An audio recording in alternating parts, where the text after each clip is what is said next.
Okay, students, good morning.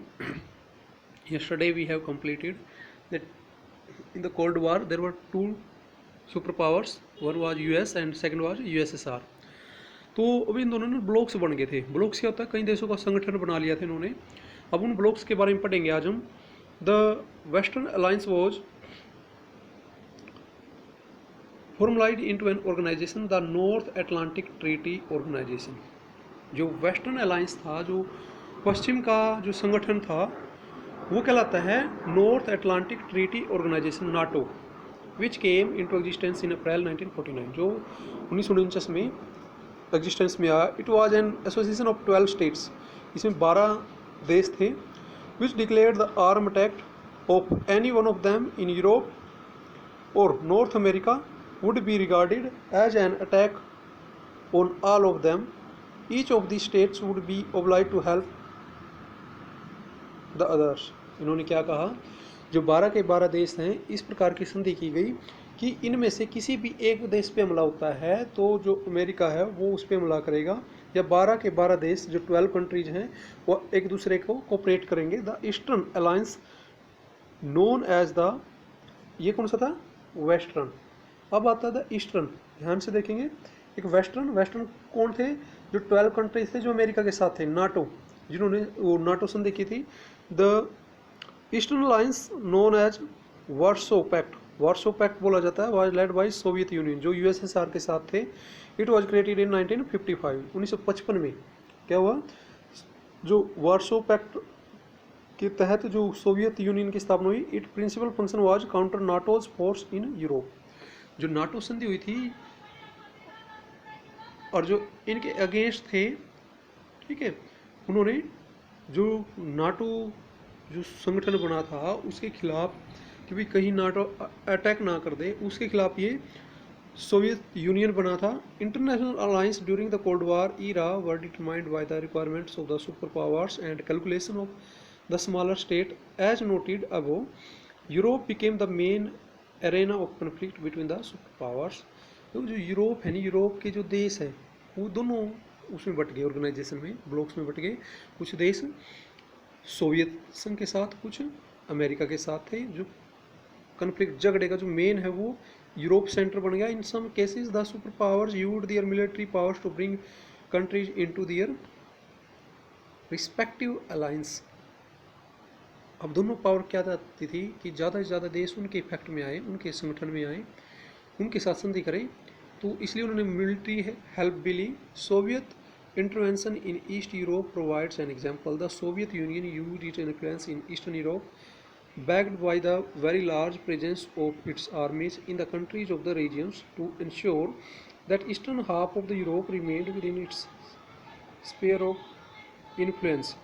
In East and Southeast Asia and in West Asia, Middle East, the United States built an alliance system called the South Asian Treaty Organization. वहाँ पे क्या किया इन्होंने, अपने influence जमाने के लिए जो एशिया के अंदर, ठीक है, साउथ एशिया के अंदर, West Asia, Middle Asia, South East Asia और वेस्ट एशिया के अंदर इन्होंने एक सीटो की स्थापना की. सीटो क्या होता है, South East Asian Treaty Organization and the Central Treaty Organization, CentOS.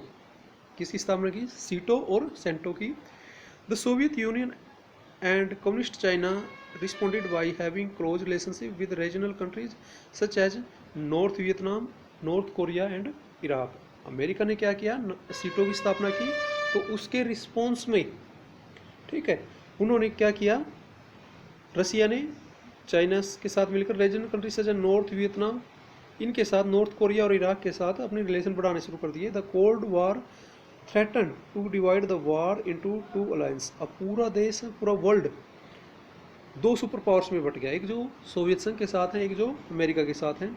Under these circumstances many of these newly independent countries after gaining their independence from the colonial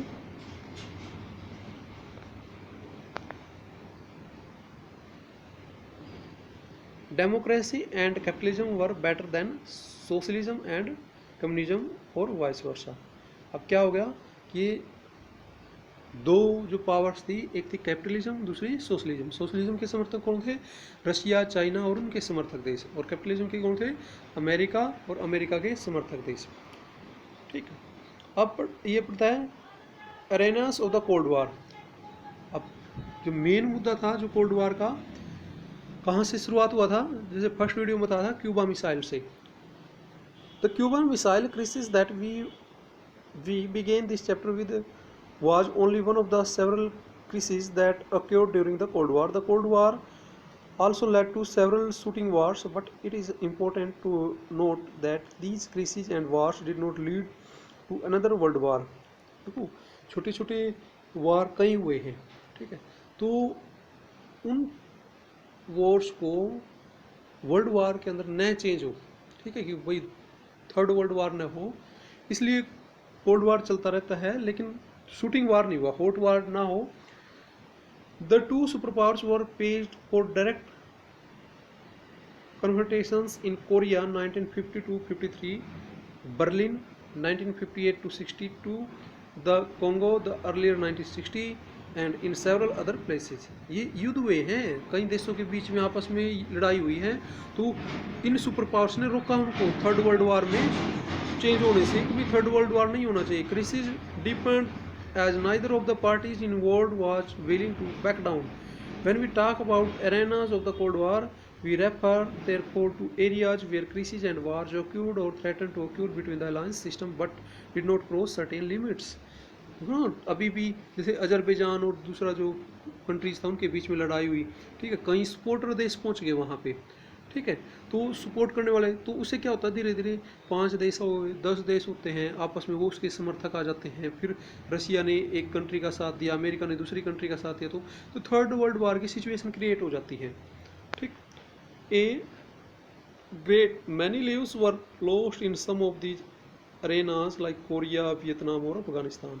Korea में, वियतनाम में और अफगानिस्तान में काफ़ी नुकसान होता है। नुकसान का मतलब है लड़ाई में काफ़ी लोग मारे गए इनमें।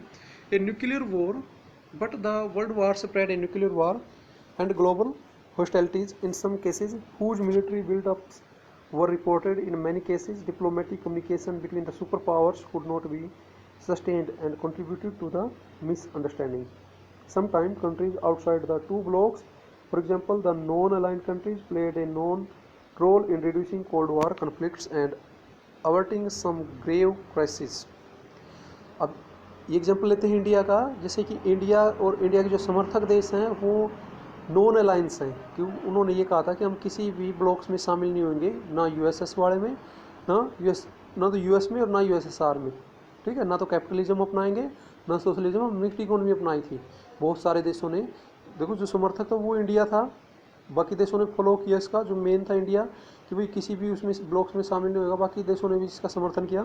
तो ये जो देश हैं नॉन अलायंस वाले, कि भाई किसी भी उसमें शामिल नहीं, तो ये भी कोल्ड वार को हॉट वार या रनिंग वॉर में बदलने से रोकते हैं। इंडिया की बहुत ज़्यादा भूमिका होती है कि थर्ड वर्ल्ड वार न हो, ठीक।